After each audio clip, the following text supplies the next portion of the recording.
بسم الله الرحمن الرحيم. يا أيها النبي إذا طلقتم النساء فطلقوهن لعدتهن وأحصوا العدة واتقوا الله ربكم لا تخرجوهن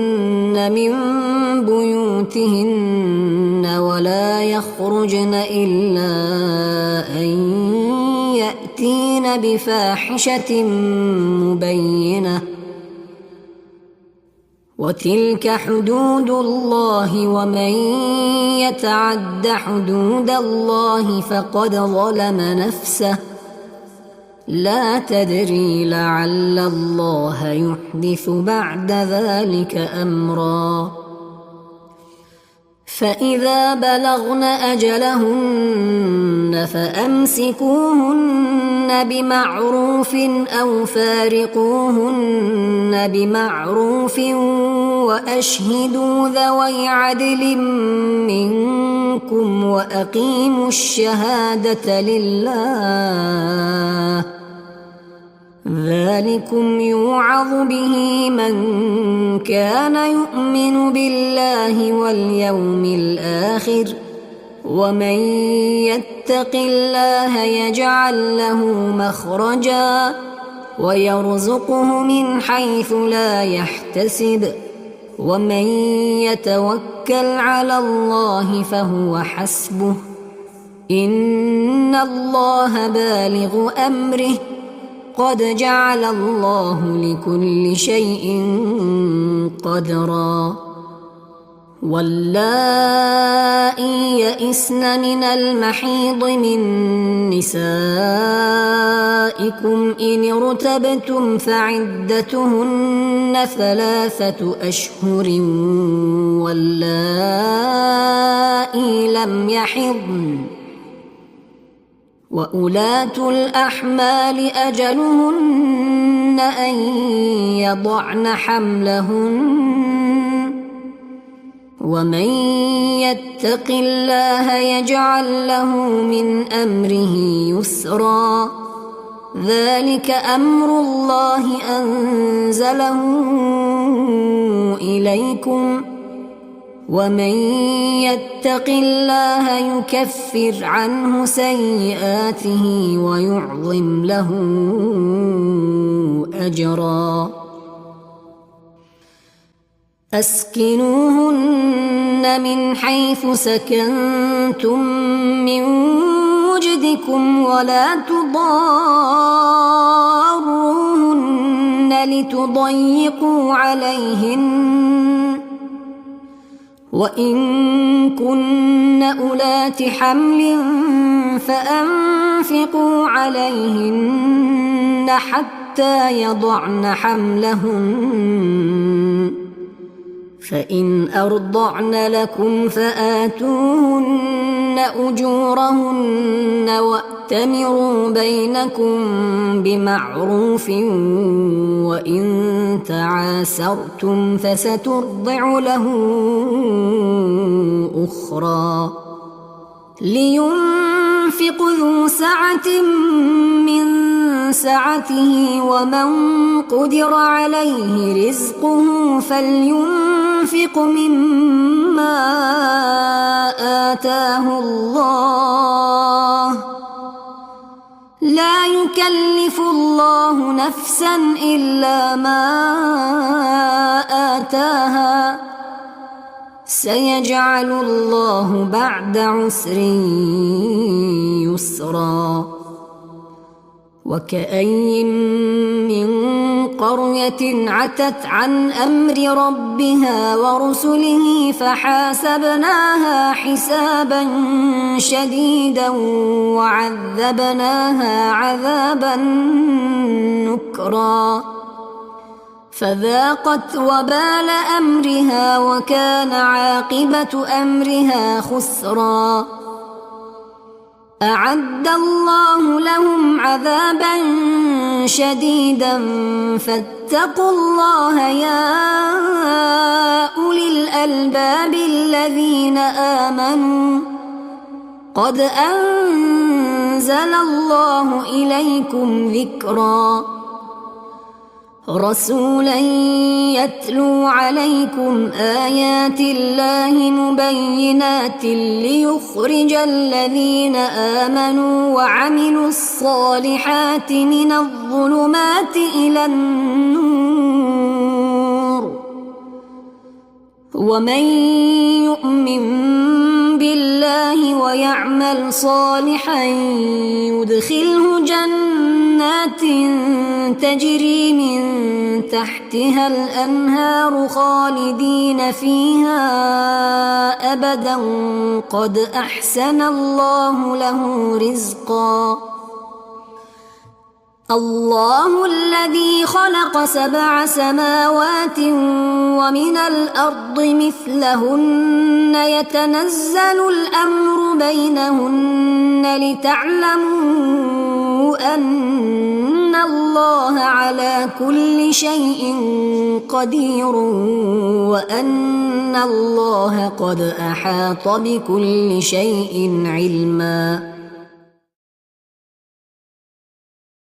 بسم الله الرحمن الرحيم يا أيها النبي إذا طلقتم النساء فطلقوهن لعدتهن وأحصوا العدة واتقوا الله ربكم لا تخرجوهن من بيوتهن ولا يخرجن إلا أن يأتين بفاحشة مبينة وتلك حدود الله ومن يتعد حدود الله فقد ظلم نفسه لا تدري لعل الله يحدث بعد ذلك أمرا فإذا بلغن أجلهن فأمسكوهن بمعروف أو فارقوهن بمعروف وأشهدوا ذوي عدل منكم وأقيموا الشهادة لله ذلكم يوعظ به من كان يؤمن بالله واليوم الآخر ومن يتق الله يجعل له مخرجا ويرزقه من حيث لا يحتسب ومن يتوكل على الله فهو حسبه إن الله بالغ أمره قد جعل الله لكل شيء قدرا واللائي يئسن من المحيض من نسائكم إن ارتبتم فعدتهن 3 أشهر واللائي لم يحضن وأولاة الأحمال أجلهن أن يضعن حملهن ومن يتق الله يجعل له من أمره يسرا ذلك أمر الله أنزله إليكم ومن يتق الله يكفر عنه سيئاته ويعظم له أجرا أسكنوهن من حيث سكنتم من وجدكم ولا تضاروهن لتضيقوا عليهن وإن كن أولات حمل فأنفقوا عليهن حتى يضعن حملهن فإن أرضعن لكم فآتوهن أجورهن وأتمروا بينكم بمعروف وإن تعاسرتم فسترضع له أخرى لينفق ذو سعة من سعته ومن قدر عليه رزقه فلينفق مما آتاه الله لا يكلف الله نفسا إلا ما آتاها سيجعل الله بعد عسر يسرا وكأي من قرية عتت عن أمر ربها ورسله فحاسبناها حسابا شديدا وعذبناها عذابا نكرا فذاقت وبال أمرها وكان عاقبة أمرها خسرا أعد الله لهم عذابا شديدا فاتقوا الله يا أولي الألباب الذين آمنوا قد أنزل الله إليكم ذكرا رسولا يتلو عليكم آيات الله مبينات ليخرج الذين آمنوا وعملوا الصالحات من الظلمات إلى النور ومن يؤمن بالله ويعمل صالحا يدخله جنات تجري من تحتها الأنهار خالدين فيها أبدا قد أحسن الله له رزقا الله الذي خلق 7 سماوات ومن الأرض مثلهن يتنزل الأمر بينهن لتعلموا أن الله على كل شيء قدير وأن الله قد أحاط بكل شيء علما بسم الله الرحمن الرحيم يا أيها النبي إذا طلقتم النساء فطلقوهن لعدتهن وأحصوا العدة واتقوا الله ربكم لا تخرجوهن من بيوتهن ولا يخرجن إلا أن يأتين بفاحشة مبينة وتلك حدود الله ومن يتعد حدود الله فقد ظلم نفسه لا تدري لعل الله يحدث بعد ذلك أمرا فإذا بلغن أجلهن فأمسكوهن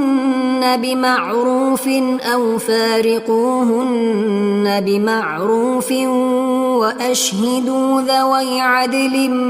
منكم وأقيموا الشهادة لله ذلكم يوعظ به من كان يؤمن بالله واليوم الآخر ومن يتق الله يجعل له مخرجا ويرزقه من حيث لا يحتسب ومن يتوكل على الله فهو حسبه إن الله بالغ أمره قد جعل الله لكل شيء قدرا واللائي يئسن من المحيض من نسائكم إن ارتبتم فعدتهن 3 أشهر واللائي لم يحضن وأولاة الأحمال أجلهن أن يضعن حملهن ومن يتق الله يجعل له من أمره يسرا ذلك أمر الله أنزله إليكم ومن يتق الله يكفر عنه سيئاته ويعظم له أجرا أسكنوهن من حيث سكنتم من وجدكم ولا تضاروهن لتضيقوا عليهن وإن كن أولات حمل فأنفقوا عليهن حتى يضعن حملهن فإن أرضعن لكم فآتوهن أجورهن وأتمروا بينكم بمعروف وإن تعاسرتم فسترضع له أخرى لينفق ذو سعة من سعته ومن قدر عليه رزقه فلينفق مما آتاه الله لا يكلف الله نفسا إلا ما آتاها سيجعل الله بعد عسر يسرا وكأي من قرية عتت عن أمر ربها ورسله فحاسبناها حسابا شديدا وعذبناها عذابا نكرا فذاقت وبال أمرها وكان عاقبة أمرها خسرا أعد الله لهم عذابا شديدا فاتقوا الله يا أولي الألباب الذين آمنوا قد أنزل الله إليكم ذكرا رسولا يتلو عليكم آيات الله مبينات ليخرج الذين آمنوا وعملوا الصالحات من الظلمات إلى النور ومن يؤمن بالله ويعمل صالحا يدخله جنات تجري من تحتها الأنهار خالدين فيها أبدا قد أحسن الله له رزقا الله الذي خلق 7 سماوات ومن الأرض مثلهن يتنزل الأمر بينهن لتعلموا أن الله على كل شيء قدير وأن الله قد أحاط بكل شيء علما بسم الله الرحمن الرحيم يا أيها النبي إذا طلقتم النساء فطلقوهن لعدتهن وأحصوا العدة واتقوا الله ربكم لا تخرجوهن من بيوتهن ولا يخرجن إلا أن يأتين بفاحشة مبينة وتلك حدود الله ومن يتعد حدود الله فقد ظلم نفسه لا تدري لعل الله يحدث بعد ذلك أمرا فإذا بلغن أجلهن فأمسكوهن بمعروف أو فارقوهن بمعروف وأشهدوا ذوي عدل منكم وأقيموا الشهادة لله ذلكم يوعظ به من كان يؤمن بالله واليوم الآخر ومن يتق الله يجعل له مخرجا ويرزقه من حيث لا يحتسب ومن يتوكل على الله فهو حسبه إن الله بالغ أمره قد جعل الله لكل شيء قدرا واللائي يئسن من المحيض من نسائكم إن ارتبتم فعدتهن 3 أشهر واللائي لم يحضن وأولاة الأحمال أجلهن أن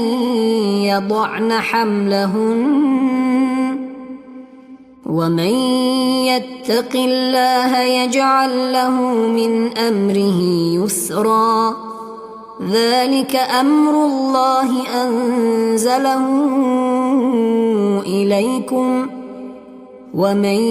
يتق الله يكفر عنه سيئاته ويعظم له أجرا أسكنوهن من حيث سكنتم من وجدكم ولا تضاروهن لتضيقوا عليهن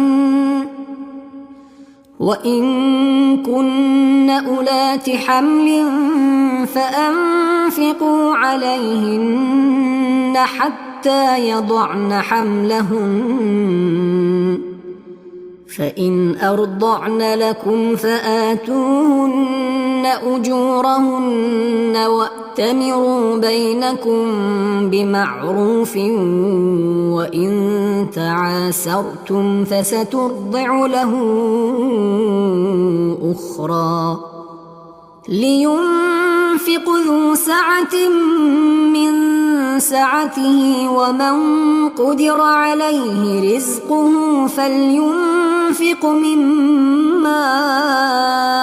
آتاه الله لا يكلف الله نفسا إلا ما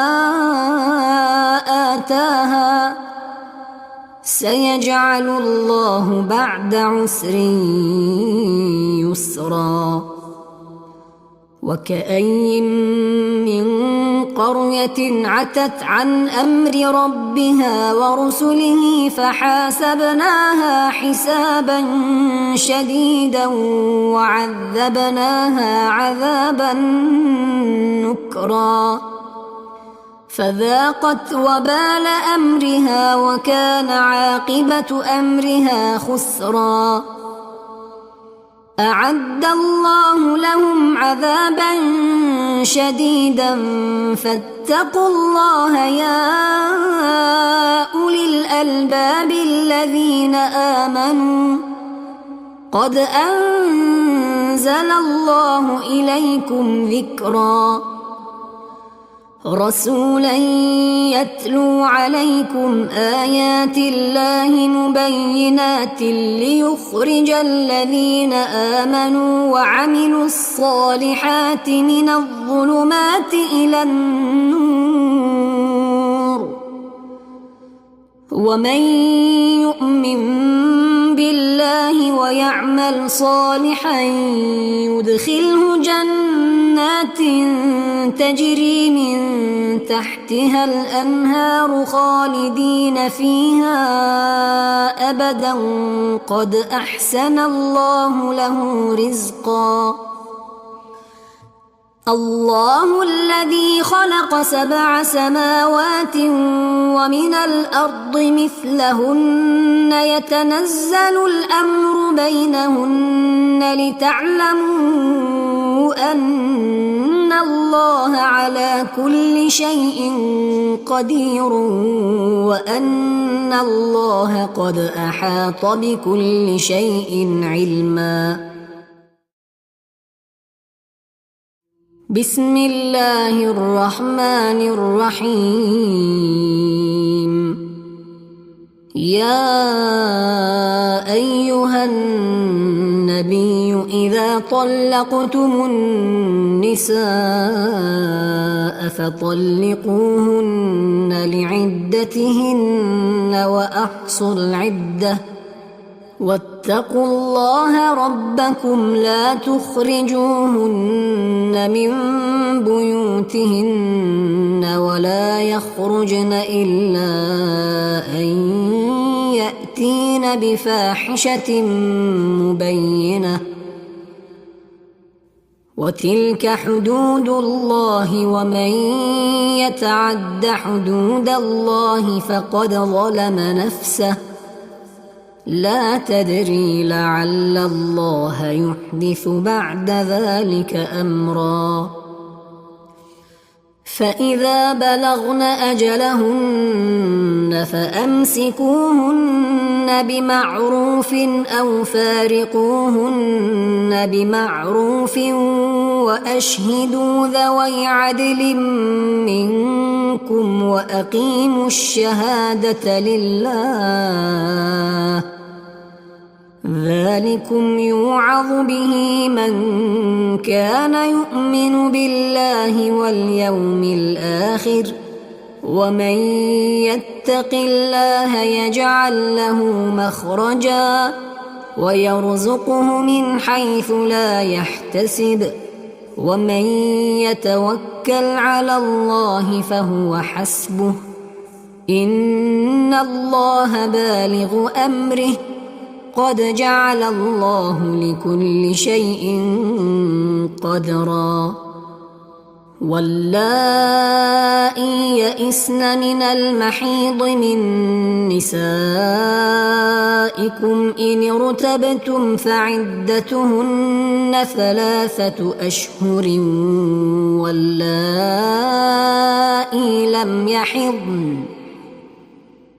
وأولاة الأحمال أجلهن أن يضعن حملهن ومن يتق الله يجعل له من أمره يسرا ذلك أمر الله أنزله إليكم ومن يتق الله يكفر عنه سيئاته ويعظم له أجرا. أسكنوهن من حيث سكنتم من وجدكم ولا تضاروهن لتضيقوا عليهن وإن كن أولات حمل فأنفقوا عليهن حتى يضعن حملهن فإن أرضعن لكم فآتوهن أجورهن وأتمروا بينكم بمعروف وإن تعاسرتم فسترضع له أخرى لينفق ذو سعة من سعته ومن قدر عليه رزقه فلينفق مما آتاه الله لا يكلف الله نفسا إلا ما آتاها سيجعل الله بعد عسر يسرا وكأين من قرية عتت عن أمر ربها ورسله فحاسبناها حسابا شديدا وعذبناها عذابا نكرا فذاقت وبال أمرها وكان عاقبة أمرها خسرا أعد الله لهم عذابا شديدا فاتقوا الله يا أولي الألباب الذين آمنوا قد أنزل الله إليكم ذكرا رسولا يتلو عليكم آيات الله مبينات ليخرج الذين آمنوا وعملوا الصالحات من الظلمات إلى النور ومن يؤمن بالله ويعمل صالحا يدخله جنات تجري من تحتها الأنهار خالدين فيها أبدا قد أحسن الله له رزقا الله الذي خلق 7 سماوات